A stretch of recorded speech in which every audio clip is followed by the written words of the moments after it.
I never thought it would come to this. I never thought I'd see my husband walk away from me, from our family, from everything we built together. And yet, as I watched him leave without a word, the weight of what I had done, what we had done, began to settle in ways I never anticipated.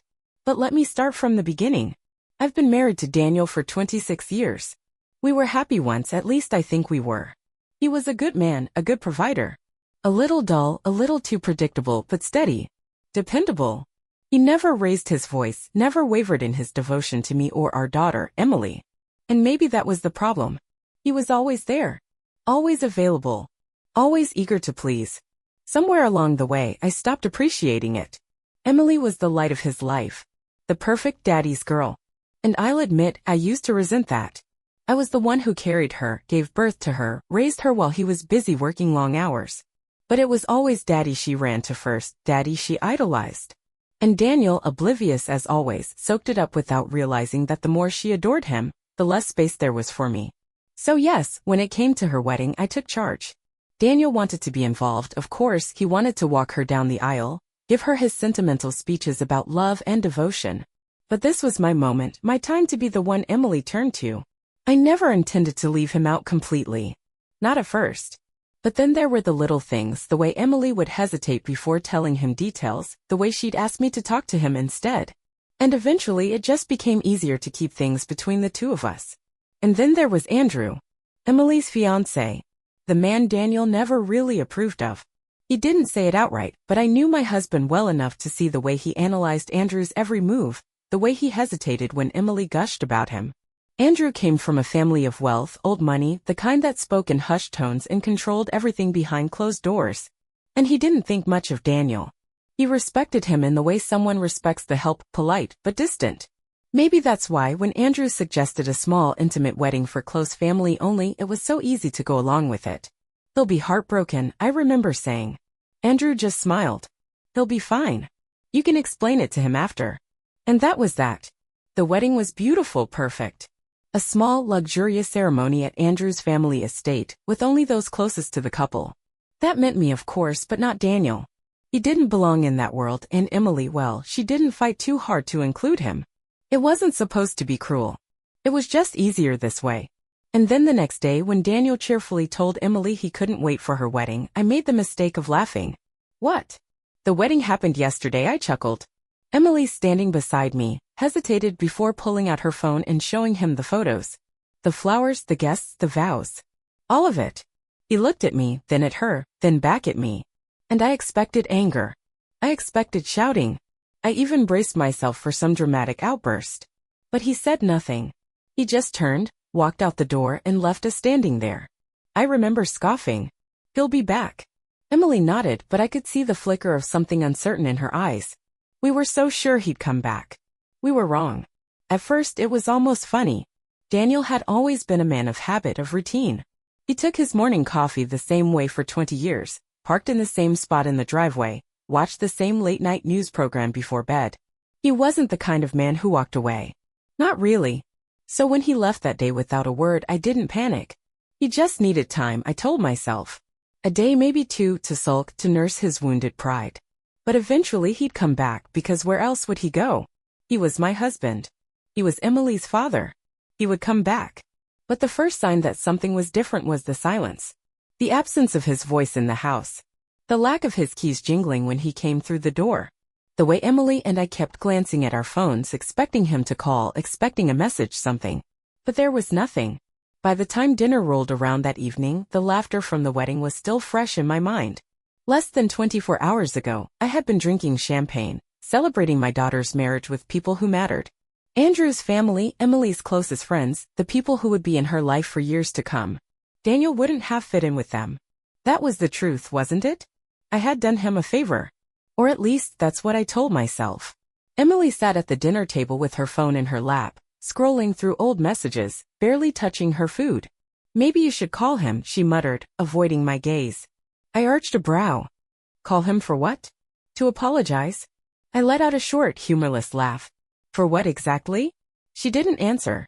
Instead, she stood up abruptly, her chair scraping against the floor as she walked toward the living room, phone pressed to her ear. I could hear the ringing from where I sat. I expected Daniel to answer. He always answered when she called. But this time I watched as Emily frowned, pulling the phone away from her ear and staring at the screen. Voicemail. I swallowed.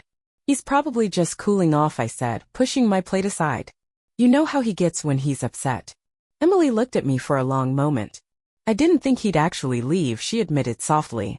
And for the first time I felt something cold settle inside my chest. I wanted to reassure her.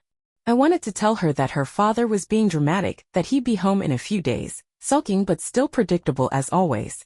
But something in the way he walked out that door, the finality of it, made me hesitate. And for the first time since the wedding, doubt began to creep in. The second day, by the next morning, I was still waiting for Daniel to come home. Emily had barely slept. I knew because I had heard her pacing upstairs throughout the night. She had called him 3 more times. No answer. No response to texts either. It was frustrating. Childish even. He was acting like we had betrayed him, as if missing one event, even if it was our daughter's wedding, was enough to throw away a marriage of 26 years. I wasn't about to chase him. I wasn't going to beg. But by the afternoon, Emily was growing restless. I'm going over there, she announced, grabbing her coat. I stared at her. Going where? To Dad's office, she said, voice tight.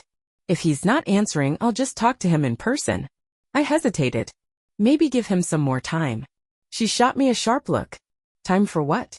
Mom, I didn't think it was a big deal either, but he's really upset. What if something's wrong? That was the moment it hit me. This wasn't just Daniel being petty. I had been so certain he would come home, so certain he would sulk for a bit and then fall back into routine. But what if I was wrong? What if, for the first time in his life, Daniel had decided that enough was enough? Emily left, slamming the door behind her. And for the first time in 2 days, I felt something close to fear settle in my stomach. An hour later, when Emily came back, her face was pale. His office is empty, she said quietly, dropping her purse on the counter. Like, completely empty.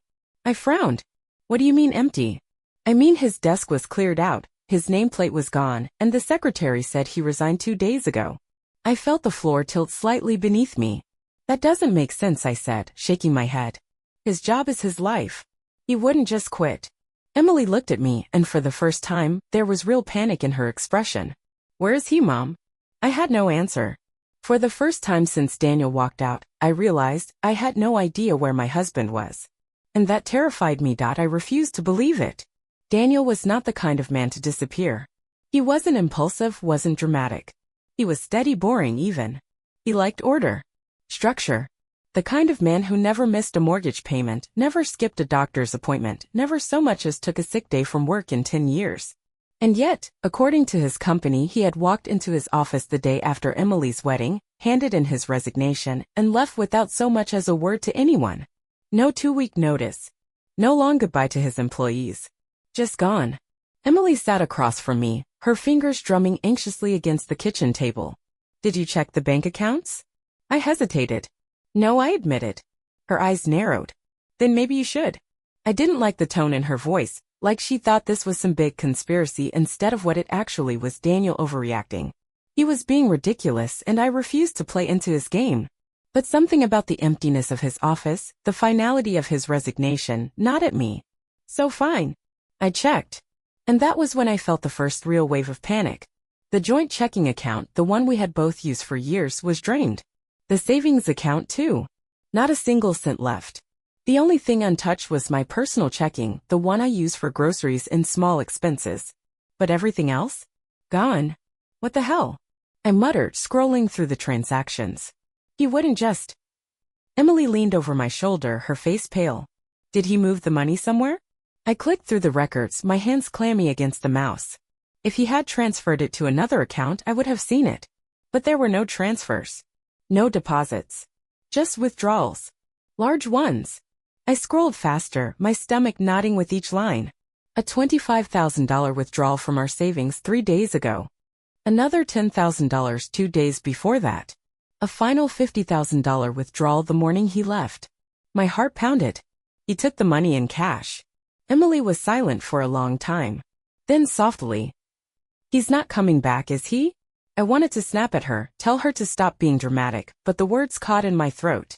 Because suddenly, for the first time in this entire mess, I wasn't so sure anymore. I spent the rest of the night in a daze, staring blankly at my laptop, trying to make sense of what had happened.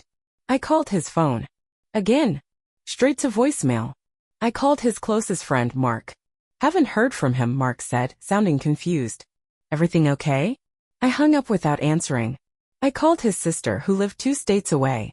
I talked to him last week, she said hesitantly. But no, he hasn't mentioned anything. Is everything all right? I didn't answer her either. Because how could I explain it? How could I explain that my husband, the predictable, stable, dependable man I had been married to for 26 years, had vanished into thin air? I barely slept that night. Emily had gone home to Andrew, leaving me alone in the quiet, empty house. For the first time, I noticed how different it felt without Daniel in it. The little things. His reading glasses were gone from the nightstand. His phone charger was missing. His toothbrush was missing from the bathroom counter. It was like he had erased himself from the house entirely, leaving no trace behind except for the things I never paid attention to before: the space he took up, the sound of his breathing at night, the weight of him on the other side of the bed. And now it was all just gone. I sat in the darkness, the soft hum of the refrigerator filling the silence, staring at my wedding ring like it held the answers. This wasn't supposed to happen. This wasn't supposed to be how the story went. Daniel was supposed to forgive me. Daniel was supposed to sulk for a few days, maybe a week, before finally coming home, shaking his head and muttering about how disappointed he was, but ultimately staying, because that's what he did. That's who he was. Except, maybe it wasn't. Maybe I had never really known my husband at all. The next morning, I found the envelope. I almost missed it at first. It had been tucked behind a pile of mail on the kitchen counter, addressed to me in Daniel's neat, careful handwriting. My breath caught. I tore it open, my fingers shaking. Inside was a single handwritten letter. The moment my eyes scanned the first few words, my stomach dropped. And for the first time I realized I had made a terrible mistake. I stared at the letter in my hands, the ink slightly smudged, as if he had hesitated while writing. My heart pounded in my ears. Daniel never wrote letters. He was the kind of man who talked things through, who needed conversations and closure. The fact that he had left a letter instead of saying these words to my face sent a chill through me. Swallowing hard, I began to read. Olivia. By the time you find this, I'll be gone. And before you assume I'm off sulking somewhere, waiting for you or Emily to come and fix this, don't. I'm not waiting for anything anymore. This is not a tantrum. This is not a test. This is my goodbye. I sucked in a sharp breath. I thought I was a smart man. I thought I understood my wife. I thought I understood my daughter. But the last few days have shown me how blind I've been. How much of a fool I've been. I thought we had a partnership, Olivia. I thought, after 26 years, I knew you. I was wrong. I clenched my jaw, my fingers gripping the edges of the paper so tightly they crinkled. I want you to know something. It wasn't just the wedding that broke me. It wasn't just being excluded from my own daughter's biggest day. It was what that exclusion meant. It was the realization that I was never really a part of your world, was I? I blinked rapidly, my throat tightening. I spent 26 years thinking I was building a life with you. I worked long hours to give you comfort, to give Emily stability. I let you take charge of things because I believed in you. I thought you had my best interests at heart. I didn't see what was happening until it was too late. Slowly, piece by piece, you started pushing me out. And I was too stupid to notice. Or maybe I noticed, but I didn't want to believe it. I felt a wave of irritation cut through the guilt tightening in my chest. Pushing him out? That wasn't true. This was his choice, wasn't it? When did I stop mattering to you? Was it years ago and I was just too blind to see it? Or was it always this way and I was simply convenient to keep around? I let out a breath, forcing myself to keep reading. The worst part is I don't even blame Andrew. I don't even blame Emily. I blame myself for letting this happen. For being too trusting. For believing I was a part of something that I never really belonged to. I swallowed hard, my hands shaking now. I hope the two of you enjoy your new life. I hope Andrew provides for Emily the way I once did. I hope you get everything you wanted from this. I won't be around to see it. Take care. Daniel. I sat there staring at the page, my mind blank. He was really gone. Not just angry. Not just upset. Gone. The weight of what I had done settled on me all at once. I had expected Daniel to sulk, to be hurt, but to leave? To walk away from everything? That wasn't him. That wasn't the man I knew. Or maybe I had never known him at all. By the time Emily arrived later that afternoon, I was still sitting at the kitchen table, The letter spread out in front of me. She took one look at my face and froze. What happened? Wordlessly, I slid the letter toward her. She picked it up, eyes scanning the words. I watched her face pale as she read, her fingers trembling as she reached the end. When she finally looked up, her expression was a mix of horror and disbelief. He left, she whispered. I let out a humorless laugh. It appears so. Her grip on the letter tightened. But he wouldn't just disappear. Apparently he would, I said flatly. Emily shook her head, pacing the kitchen. No, this is Dad. He's the most predictable person in the world. He has to be somewhere. Maybe, I murmured. But I wasn't so sure anymore. And then she stopped pacing, her face suddenly clouded with something new. Something I didn't like. What if he's not okay?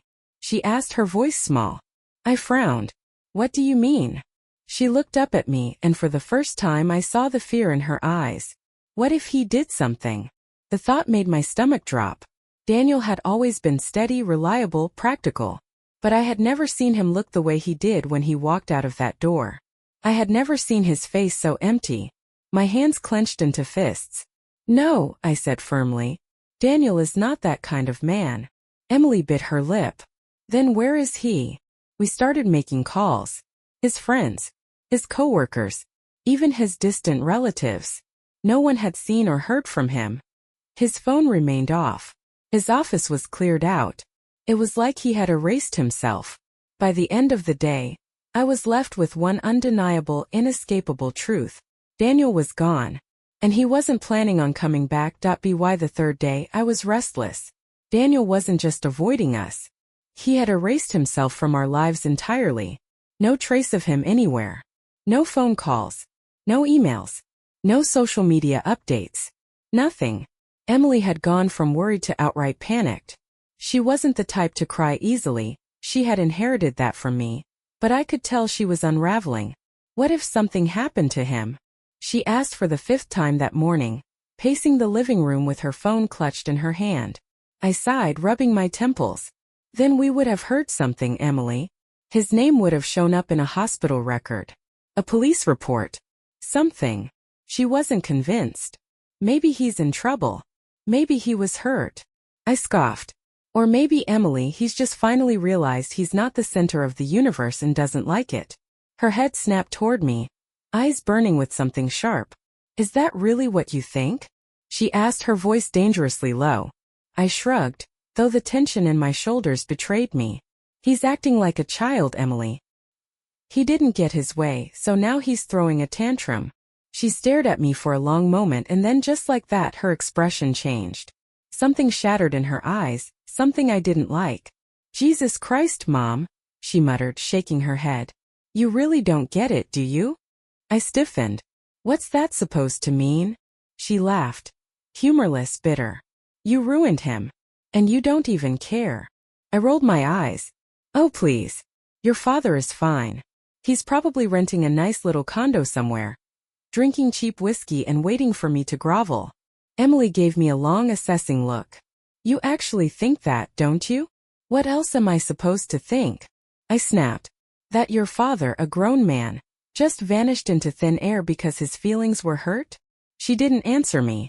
Instead, she just picked up her purse, slung it over her shoulder, and walked toward the door. Where are you going? I asked. To find Dad, she said flatly. I scoffed. Oh, and how do you plan to do that? He clearly doesn't want to be found. She didn't stop walking. Didn't even hesitate. Just before she stepped outside, she turned back and gave me one final look. And for the first time I realized I was losing her too. He deserved better than us, she whispered. And then she was gone. After Emily left, I sat at the kitchen table, staring blankly at the cup of coffee in front of me. The silence in the house was deafening. For 26 years, Daniel had been the constant background noise of my life. The clinking of his spoon against his cereal bowl. The low hum of his voice as he read the news. The sound of his footsteps upstairs when he got up for work. And now? Nothing. I hated it. I hated how much space his absence took up. Grimacing, I reached for my laptop.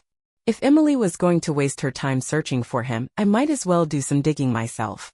Not because I missed him, Not because I felt guilty. Just because I needed to know. I logged into our bank records again, scanning the transactions carefully. I already knew he had taken the money in cash, but where had he gone after that? And then I saw it. A hotel charge. 3 days ago, on the same morning he walked out. $168 charged to a small motel off the interstate. My stomach twisted. I stared at the transaction, something dark curling in my chest. He was somewhere. I could find him. I hesitated, fingers hovering over my phone. I should call Emily. I should tell her what I found. But then, I didn't. Instead, I grabbed my coat, my purse, and my keys. And I drove. The motel was the kind of place you didn't stop at unless you had to. The neon sign flickered against the gray sky, casting eerie shadows against the parking lot. A single-story stretch of rooms, all with identical peeling doors and rusty metal railings. I parked the car, my heart thudding as I stepped out and walked toward the front desk. A bored-looking man in his 50s barely glanced up from his newspaper as I approached. Need a room? No, I said quickly, then licked my lips. My husband checked in a few days ago. Daniel Carter. I was wondering if The man didn't even blink. Checked out yesterday. My stomach dropped. What? Left early in the morning. Paid in cash. No forwarding address. He flipped a page in his paper. Didn't say where he was going. I stared at him, my nails digging into my palms. He was gone. Again. He had been right here. I had been so close, and now he was gone again. I felt my breath hitch, my vision swimming slightly. For the first time in days, something settled in my gut. Not frustration. Not irritation. But something else entirely. Something like fear. Because suddenly, for the first time since Daniel left, I had to admit something I hadn't wanted to acknowledge. This wasn't a tantrum. This wasn't a game. This wasn't Daniel waiting for me to fix things. This was a man who had disappeared on purpose. And I had no idea if he was ever coming back. I sat in my car for nearly an hour after leaving the motel, staring at the empty road ahead. The reality of the situation weighed down on me in a way I hadn't expected. Daniel wasn't waiting for me to come crawling back. Daniel wasn't coming back at all. He had been here in this rundown little motel, and then, just like that, he was gone again, slipping through my fingers like smoke. For the first time since he left, the panic that Emily had been feeling finally reached me. What if he really did vanish? What if this was more than just him leaving me? What if he was leaving everything? A deep, unsettling fear settled in my stomach. Had I pushed him too far? By the time I got home, Emily was already there, pacing in the kitchen. Her face was flushed, her eyes red-rimmed, her fingers clenched around her phone. The moment I walked in, she turned on me. "Where the hell have you been?" she demanded. I blinked. You found something, didn't you?" she snapped. "You found something and you didn't tell me." I hesitated for half a second too long, and that was all the confirmation she needed. Her nostrils flared. "You did, didn't you?" I sighed, tossing my coat onto the chair. "I found a motel charge." Her face paled. "Where?" I exhaled slowly. "Off the interstate. He checked in the morning he left in." I stopped myself. She narrowed her eyes. "And what?" I swallowed. "And he checked out yesterday morning." Her entire body stiffened. "So you were there. Today?" I nodded. A flash of something dangerous crossed her face. "And you didn't call me? You didn't think I would want to know?" "I was going to tell you." "Like hell you were," she cut me off, shaking her head in disbelief. "God, you're unbelievable." I bristled. "Excuse me." "You don't care," she spat, her voice shaking. "You don't care if he comes back, do you?" I rolled my eyes. "Emily, stop being dramatic. Your father is fine." She let out a short, humorless laugh. "Fine? Fine? He's drained every account, quit his job, and checked into a goddamn motel before disappearing again. And you think that means he's fine?" I exhaled slowly, forcing myself to stay calm. "Emily, your father is a grown man."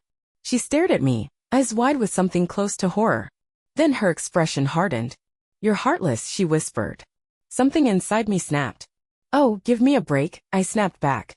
"Your father is a grown man, and he made a choice. You don't get to act like I'm some kind of monster just because I'm not falling apart over it." Emily shook her head, tears brimming in her eyes. "This isn't just about the wedding, is it?" she whispered. I stilled. "What?" She swallowed, her voice barely above a whisper. "This isn't about the wedding. It's about you." A cold wave washed over me. "What the hell are you talking about?" Emily met my gaze, her expression unreadable. You broke him, Mom, she murmured. And I think, deep down, you know it. I opened my mouth to argue. To tell her she was being ridiculous. To tell her Daniel was just being overly sensitive. But for the first time, the words wouldn't come. Because deep down, a part of me wondered if she was right. That night, I barely slept. I tossed and turned, my mind replaying every moment of the last few years. Had I really pushed Daniel away? Had I really broken him? Or had I just assumed he would always be there, no matter how much I ignored him, dismissed him, treated him like an afterthought? I got up sometime around 3 a.m., unable to stand the silence any longer. I sat in the dim glow of the kitchen, staring at my phone. And then on impulse I started searching. Daniel Carter. His name pulled up almost nothing. No social media. No recent activity. I searched deeper, going through old records, old newspaper clippings. Daniel had never been the type to leave a trace. But then I saw something that made my blood run cold. A property sale. My fingers trembled as I clicked the link. It was our vacation cabin. The one Daniel had loved. He had sold it. A week ago. A full 4 days before he walked out. My hands went numb. Daniel had planned this. He had planned it for weeks, maybe even months. He had known what he was going to do long before the wedding. He hadn't left on impulse. He hadn't left in a fit of anger. He had left because he had decided to. And that realization hit me harder than anything else. Daniel hadn't just walked away. He had been planning to walk away for a long, long time. And I had been too blind to see it. Daniel had planned this. That thought wouldn't leave me. He hadn't just stormed out of the house in anger. He hadn't acted on impulse, fueled by hurt feelings. No. He had spent weeks, maybe even months, quietly dismantling his life. Draining accounts, resigning from his job, selling the things that tied him to us. And I, his wife, hadn't even noticed. I sat in the dim glow of the kitchen, staring blankly at the sale agreement on my screen. The cabin, his pride and joy, the only place he ever truly loved, was gone. Sold. For cash. The buyer's name was unfamiliar. Some out-of-state investor. Which meant Daniel had been making moves long before Emily's wedding. Which meant the wedding wasn't the reason he left. My stomach twisted. If it wasn't the wedding, then what was it? Had he been planning this for months? Years? Had he been waiting for the perfect moment to finally be rid of me? A lump formed in my throat. I swallowed hard, pushing it down. No. No, this is ridiculous. He's punishing me. He's sulking. That's all this was. That's all it had to be. I barely slept that night. Every time I closed my eyes, Daniel's words from the letter echoed in my head. This isn't a tantrum. This isn't a test. This is my goodbye. By morning, I was exhausted. And Emily was at my door looking furious. I barely had time to react before she stormed in, shoving her phone in my face. What the hell is this? She demanded. I blinked at the screen. It was a real estate listing. Another property. Another sale. Daniel had sold his parents' old house. I felt the blood drain from my face. When did you find this? I asked, my voice oddly hollow. Last night. Emily's grip on her phone was so tight her knuckles had turned white. I went digging through property records after you lied to me about the motel. And guess what? Dad has been selling everything. I swallowed. Everything. Emily nodded stiffly. The cabin. The old house. His shares in the company. I felt like the air had been knocked from my lungs. His shares? Wait. He sold his shares in the company. I rasped. Emily nodded, her jaw tightening. Yeah. 2 months ago. Cashed them out completely. And not just that, he also withdrew his retirement fund. My knees buckled. I grabbed the back of a chair to steady myself. This wasn't rage. This wasn't impulse. Daniel had been building his exit for a long, long time. Emily sat down at the table across from me, running a shaky hand through her hair. I don't get it, she murmured. I thought he loved us. A sharp pang shot through me. Of course he loved us, I snapped automatically. Emily's eyes flicked to me, full of something unreadable. Then why did he plan this like he was escaping prison? She asked quietly. I opened my mouth to argue, to say something, anything, but I couldn't. Because for the first time I had to ask myself the same question. Why hadn't he fought for us? Why hadn't he yelled? Why hadn't he tried to make me beg? Why hadn't he been angry? Because deep down he didn't care anymore. He had already been done. He had been done for a long time. And I had been too blind to see it. Emily wasn't speaking to me much after that. Not that I could blame her. She still hadn't found him. Neither had I. And that terrified me. I had spent years assuming Daniel would always be there. Assuming he was too predictable, too loyal, too stable to ever leave. But now? Now I was starting to wonder if I had ever really known my husband at all. I sat in my kitchen, staring at my untouched cup of coffee. It had been over a week now. A week since Daniel walked out. A week since I laughed at him. A week since I assumed he would come crawling back. And yet he hadn't. No phone calls. No emails. No attempts at reconciliation. I had told myself he'll get over it. That's what Daniel did, right? He sulked, he pouted, but in the end he always came back. Except this time he hadn't. And every day that passed, a new sickening reality started to settle over me. Daniel wasn't coming back. Not today. Not tomorrow. Not ever. I could handle Daniel being gone. What I couldn't handle was the way Emily looked at me now. Like I was a stranger. Like I was the villain. She barely spoke to me anymore. And when she did, her words were clipped, cold, edged with blame. "Did you even love him?" she asked me one evening, her voice barely above a whisper. I blinked. "Excuse me." She didn't look up from her phone. "Dad," she murmured. "Did you even love him? Or was he just there?" Anger flared in me. "That's a ridiculous question." She hummed. "Is it?" I slammed my mug down on the counter. "Yes, it is, Emily." She exhaled through her nose, finally looking up. "Because I think he knew, Mom," she said softly. "I think that's why he left." I felt something tighten in my chest. But I couldn't finish the sentence. Because deep down I was starting to wonder if she was right. I tried to distract myself. I went to lunch with friends. I scrolled through my phone for hours. I even spent an afternoon shopping, pretending everything was fine. But it wasn't. Because Daniel was everywhere. He was in the empty chair at the dining table. He was in the half-full bottle of whiskey on the bar cart. He was in the closet, where a few forgotten shirts still hung. And he was in my mind. For the first time I let myself think back. To the way he used to look at me. To the way his face changed little by little, year after year. To the way he stopped asking for my attention, my affection, my love. Had I really thought he would just stay? Had I really believed he would put up with it forever? Had I really convinced myself he was too weak to leave? I swallowed hard, my nails digging into my palm. I hadn't lost Daniel the day of Emily's wedding. I had lost him long before that. And the worst part? I hadn't even noticed. The next morning Emily called me. Her voice was urgent. "I found something." My stomach twisted. "What?" "I tracked his last bank transaction," she said quickly. "After he left the motel, he bought a bus ticket." A bus ticket. Not a rental car. Not a flight. A bus. Something about that sent a chill through me. "Where did he go?" I asked, my voice hollow. Emily hesitated. "It was an open-ended ticket. He could have gone anywhere." I exhaled shakily. Daniel had always been careful. He didn't make reckless decisions. But this was deliberate. He was making sure we couldn't find him. I gripped the counter, nausea rolling over me. "Mom." Emily's voice was softer now. "What?" She hesitated.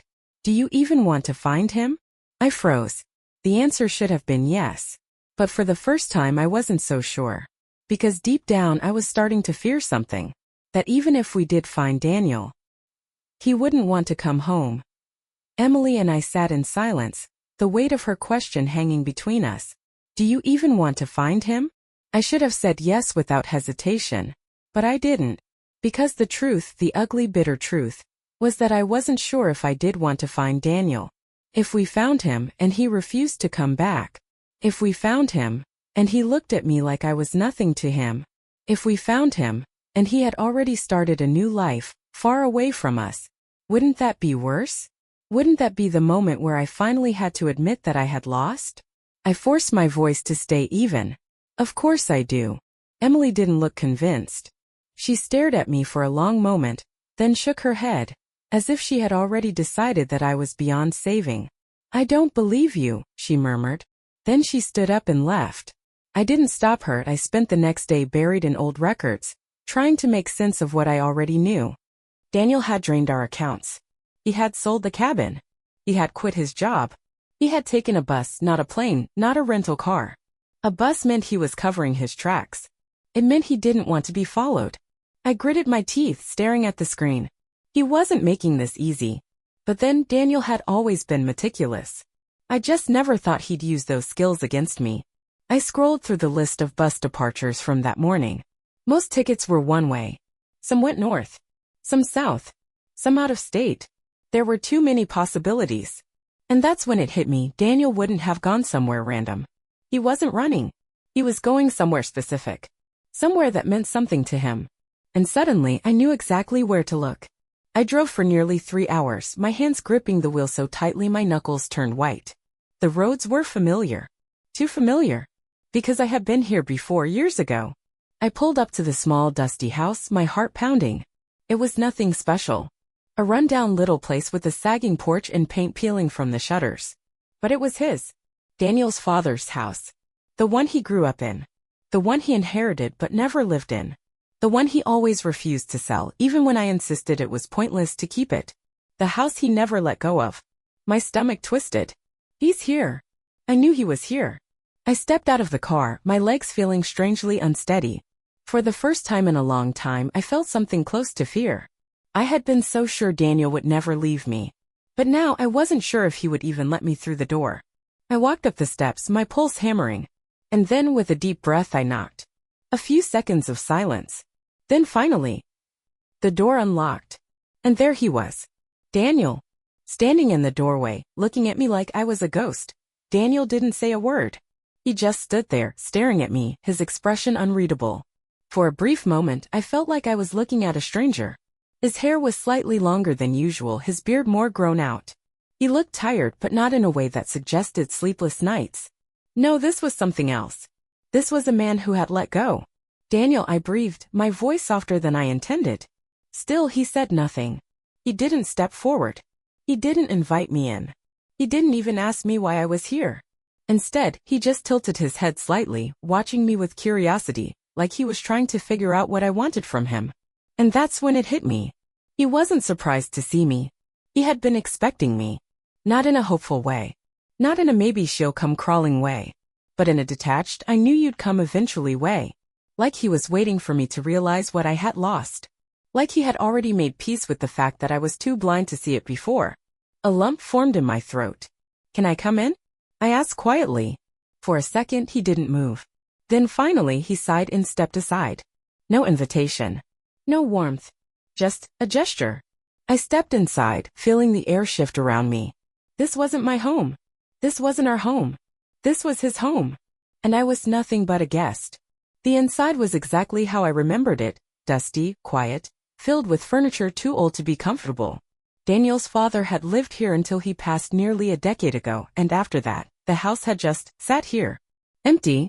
Neglected. A shell of something that used to be. Much like my marriage. I swallowed hard, my eyes scanning the small living room. There was no sign that Daniel had settled in. No personal belongings. No open mail.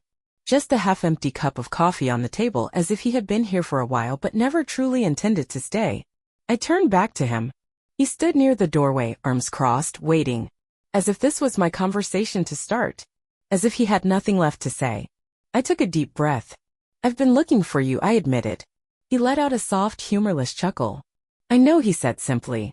And just like that, my stomach dropped. Because he had wanted me to look. He had wanted me to see how easily he could disappear. How easily he could exist without me. And for the first time since he left, I felt something I hadn't allowed myself to feel before. Panic. I sat down on the couch, feeling the worn-out fabric beneath my hands. Daniel didn't sit. He just stood there watching me. I cleared my throat. Emily's worried about you. At the mention of her name, his eyes flickered. I know, he said again, his voice unreadable. I hesitated. She's been trying to find you. She thought, something happened to you. Daniel let out a slow breath, rubbing his temple. I didn't want her to worry. There it was again, that calm detachment. It was unnerving. Daniel had always been steady, but this was different. This wasn't a man who was hurt or angry or looking for an apology. This was a man who had already moved on, emotionally, mentally, before I had even realized he was gone. My stomach twisted. Why did you sell the cabin? I blurted. Daniel's lips twitched into something that wasn't quite a smile. Because I didn't need it anymore. His tone was matter-of-fact, like he was discussing the weather. Like that place, the one he had loved, the one he had spent years fixing up, had meant nothing to him in the end. But you loved it, I pressed. Finally, something flickered in his gaze. I did, he admitted. Then after a pause he added, but loving something doesn't mean you keep it. The words knocked the breath out of me. Because I knew he wasn't just talking about the cabin. He was talking about us. About me. About how he had loved me once, but it hadn't been enough to make him stay. I clenched my hands in my lap, trying to steady my breathing. I didn't think you'd actually leave, I admitted, my voice quieter now. Daniel let out a soft laugh. I know. I swallowed hard. I didn't think you could. His expression turned unreadable again. Neither did I. And that was when I knew. Daniel hadn't just walked away from our marriage. He had freed himself from it. And the worst part? He didn't look like he regretted it. Not even a little bit. Did I sat there, staring at the man I had spent 26 years with, and for the first time I saw him clearly. Daniel wasn't waiting for me to fix things. He wasn't hoping for a heartfelt apology, or a promise to change, or some dramatic moment of realization where I begged him to come home. Because Daniel wasn't mine anymore. Not really. Not in the way he used to be. And that realization hit me harder than I ever thought possible. Why did you do it this way? I asked, my voice hollow. Daniel didn't flinch. Because if I told you I was leaving, he said, you wouldn't have taken me seriously. I opened my mouth to argue, to tell him he was wrong, but I couldn't. Because deep down I knew he was right. If Daniel had sat me down and told me he was leaving, I would have laughed it off.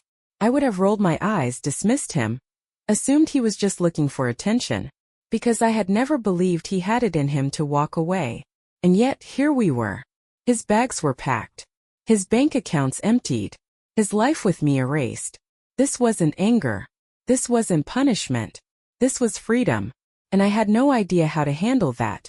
I spent years feeling like I was waiting for something. Daniel continued. I swallowed. Waiting for what? His expression softened. Not with love, not with regret, but with something like pity.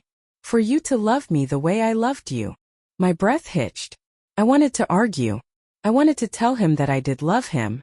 I wanted to tell him that he was wrong, that he was being dramatic, that he was throwing away our marriage over a misunderstanding.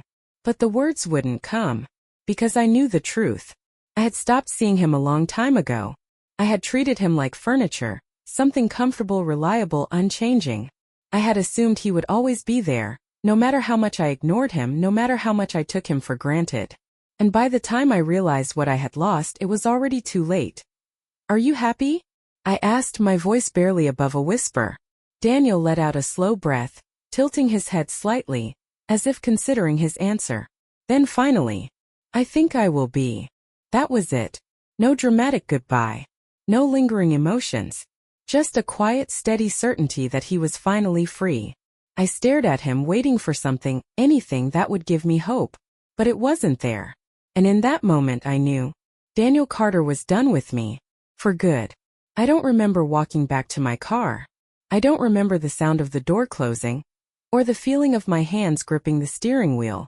All I remember is the emptiness. The sick, hollow realization that I had done this to myself.